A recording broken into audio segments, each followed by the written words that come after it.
Rameses II, known to history as Rameses the Great, stands as one of ancient Egypt's most powerful and celebrated pharaohs.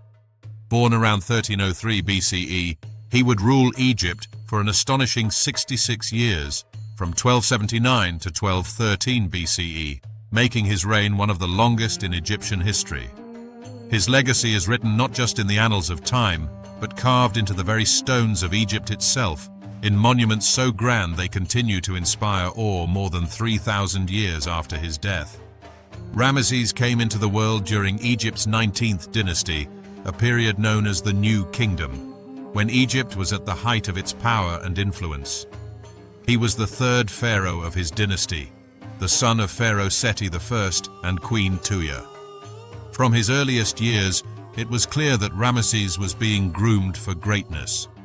His father appointed him as Prince Regent at the remarkably young age of 14, giving him military and administrative responsibilities that would prepare him for the throne.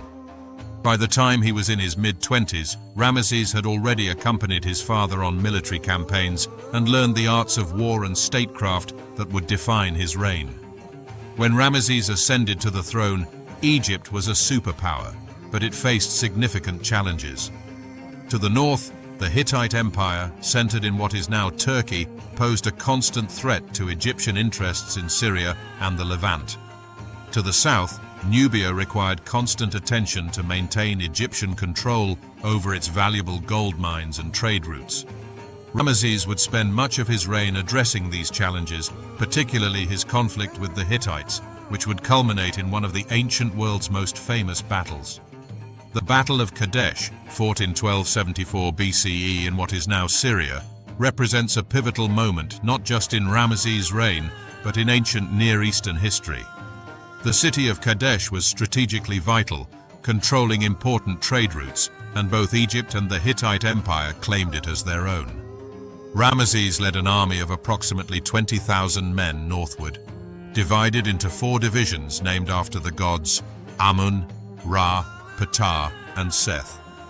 What happened next would become the subject of extensive Egyptian propaganda, and one of the earliest detailed military accounts in history. According to Egyptian records, which Rameses had inscribed on temple walls throughout Egypt, the pharaoh fell into a Hittite trap. As the Egyptian army approached Kadesh, Hittite forces ambushed the division of Ra, throwing the Egyptian army into chaos. Rameses, with only his personal guard and the division of Amun, found himself surrounded by Hittite chariots.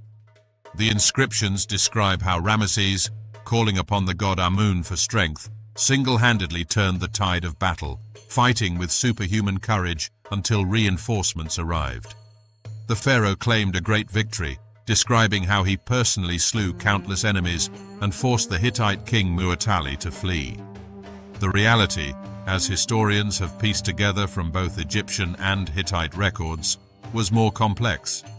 The battle was likely a tactical draw, with both sides suffering heavy casualties and neither achieving their objectives. The Hittites maintained control of Kadesh, which hardly suggests an Egyptian victory. However, what matters is not just what happened, but what Rameses made of it. He transformed what was at best a stalemate into a propaganda triumph, using it to cement his image as a warrior pharaoh blessed by the gods. The Battle of Kadesh became the most documented battle in ancient Egyptian history, depicted in reliefs and inscriptions at Abu Simbel, the Ramesseum, Luxor Temple, Karnak, and Abydos. More significantly, the inconclusive nature of Kadesh eventually led to something unprecedented: peace. After years of continued conflict and skirmishes, Rameses and the Hittite king, Hattusili III, negotiated what is considered the world's first recorded peace treaty in 1259 BCE. The Treaty of Kadesh, copies of which survive in both Egyptian hieroglyphics and Hittite cuneiform, established a mutual defense pact, defined borders, and included provisions for the extradition of refugees. To seal the alliance, Rameses married a Hittite princess, and the two former enemies became allies against emerging threats. A copy of this treaty hangs in the United Nations headquarters in New York, a testament to its historical significance. With peace secured in the north, Rameses turned his attention to what would become his most enduring legacy: building. No pharaoh before or after would match Rameses' passion for construction. He built more temples, monuments, and statues than any other Egyptian ruler, transforming the landscape of Egypt with structures designed to proclaim his greatness for eternity. His building program was so extensive that nearly every major archaeological site in Egypt bears his mark. The most spectacular of Rameses' monuments is undoubtedly Abu Simbel, carved into a mountainside in Nubia near Egypt's southern border. The temple features 4 colossal seated statues of Rameses, each over 60 feet tall, guarding the entrance. Inside, the temple extends over 200 feet into the mountain, with halls supported by more statues of the pharaoh depicted as the god Osiris. The temple was oriented so that twice a year, on February 21st and October 21st, the rising sun would penetrate the entire length of the temple and illuminate statues of Rameses and the gods Ra, Amun, and Ptah in the innermost sanctuary. This astronomical precision demonstrates the sophisticated knowledge of ancient Egyptian architects. When the temple was threatened by the rising waters of Lake Nasser during the construction of the Aswan High Dam in the 1960s, an international effort led by UNESCO cut the entire temple into blocks and reassembled it on higher ground, preserving this wonder for future generations. The Ramesseum, Ramesses' mortuary temple on the west bank of the Nile at Thebes, was another massive undertaking. Though much of it lies in ruins today, it once covered an area of over 60,000 square meters. The temple complex included a massive statue of Rameses, which when intact stood over 50 feet tall and weighed over 1,000 tons. The fallen remains of this statue inspired Percy Bysshe Shelley's famous poem Ozymandias, with its haunting lines about the impermanence of power. "Look on my works, ye mighty, and despair." Rameses also completed and expanded temples begun by his father and predecessors. At Karnak, he added to the great hypostyle hall, a forest of 134 massive columns, some over 70 feet tall. At Luxor Temple, he added a new pylon entrance, a courtyard, and colossal statues. He built temples at Abydos, Memphis, and throughout the Nile Delta. His name appears on so many monuments that for centuries, travelers to Egypt assumed that someone named Rameses must have built everything they saw. This building program required enormous resources and labor. Rameses employed thousands of workers, both free laborers and prisoners of war. Contrary to popular belief, the pyramids and temples of Egypt were not built by slaves in the biblical sense, but by paid workers, often farmers working during the Nile's flood season when agricultural work was impossible. Nevertheless, the scale of Rameses' projects placed significant demands on Egypt's economy and population. Rameses' personal life was as grand as his monuments. He had numerous wives and is believed to have fathered over 100 children, though the exact number is uncertain. His principal wife was Nefertari, whose name means beautiful companion. She held a position of unusual prominence, appearing in official ceremonies and diplomatic functions. Rameses built a temple for her at Abu Simbel, adjacent to his own, an extraordinary honor. The walls of her tomb in the Valley of the Queens, discovered in 1904, contain some of the most beautiful paintings in all of ancient Egypt, depicting her journey through the afterlife. After Nefertari's death, Rameses elevated another wife, Isetnofret, to the position of great royal wife. Later in his reign, he even married several of his own daughters, a practice that seems shocking today but was not uncommon among Egyptian royalty, who saw themselves as divine and therefore above ordinary human customs. These marriages were likely ceremonial rather than consummated, designed to keep power within the royal family and reinforce the pharaoh's divine status.